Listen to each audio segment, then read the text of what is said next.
Punong-puno ng tao ang simbahan. May ilang tumutulak, may ilang gumigit-git, dagsa-dagsa naman na patuloy pumapasok ang mga tao sa makitid na pinto ng simbahan. Ang misa ay bayad para sa kabanalan ng lahat ng halagang 250 piso. Napakalaki naman ng 200 piso misa. Hindi na nalalayo sa pambabayad sa komedya 3 araw sa San Diego. Aba-aba, teka, pilo sa potasyo. Tila'y pinagkukumpara mo ang komedya at misa. Ang mga taong pumupunta sa komedya ay napupunta sa impyerno, at ang mga taong nagmimisa ay napupunta sa langit. Tama nga kayo, mas nakakaliw ang sermon kaysa sa komedya. Lalo na si Padre Damaso ang pipitas sa sermon. Para sa akin, walang kaluluwa ang makuha sa misa sa komedya. Nakasigurado ako na hindi nyo alam ang tunay na kahulugan ng misa at ng komedya.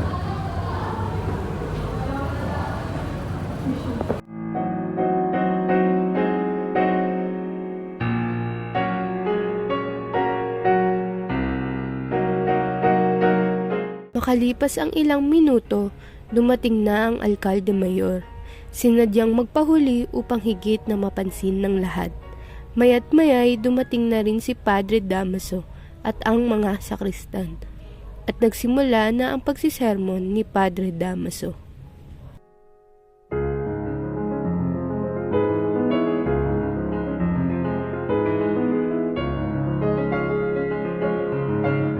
At unting-unting nagsitayuan at umaalis ang mga tao sa simbahan pagkatapos ng sermon ni Padre Damaso.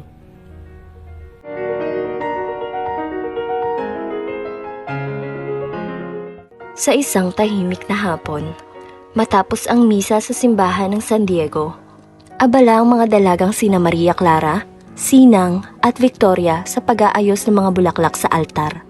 Sa kanilang mga ngiti, tila walang alo ng kaguluhan.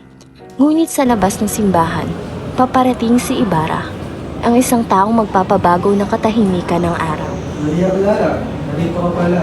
Baka hindi mo nagulo ako yung pananalangin. Hindi, Ibarra, ako'y masaya nung dito ka sa simbahan na may mapayaman naman. Abay, parang eksena sa isang teleserye. Tumahimik ka, baka marinig ka ng nakada sa akin. Ang mga dalagay nagbibiro, ngunit sa puso ni Maria Clara, may kaba.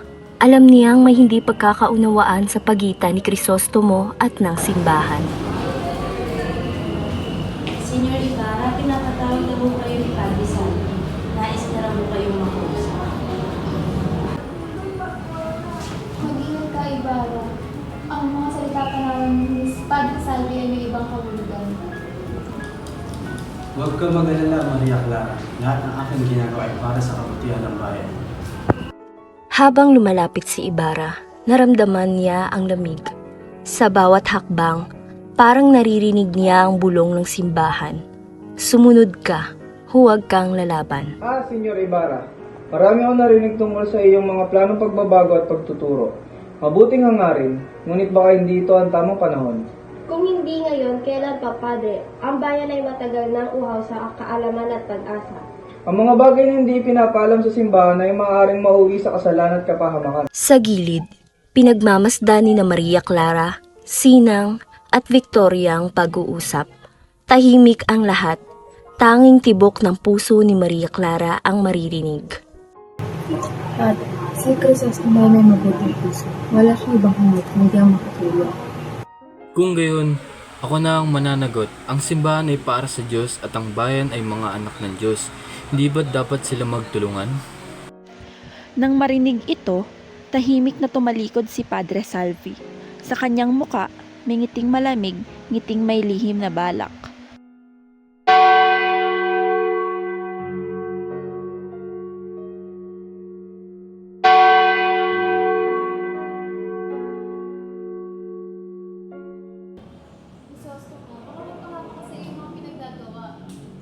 Kung yun ang kabayaran sa kabutihan, Maria, handa ako.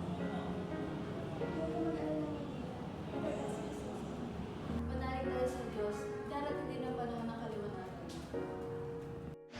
Sa mga salitang iyon, Tumalikod si Ibarra at dahan-dahang naglakad palabas ng simbahan. Habang siya'y lumalayo, sinundan siya ng tingin ni Padre Salvi, mapanlinlang, puno ng lihim na galit.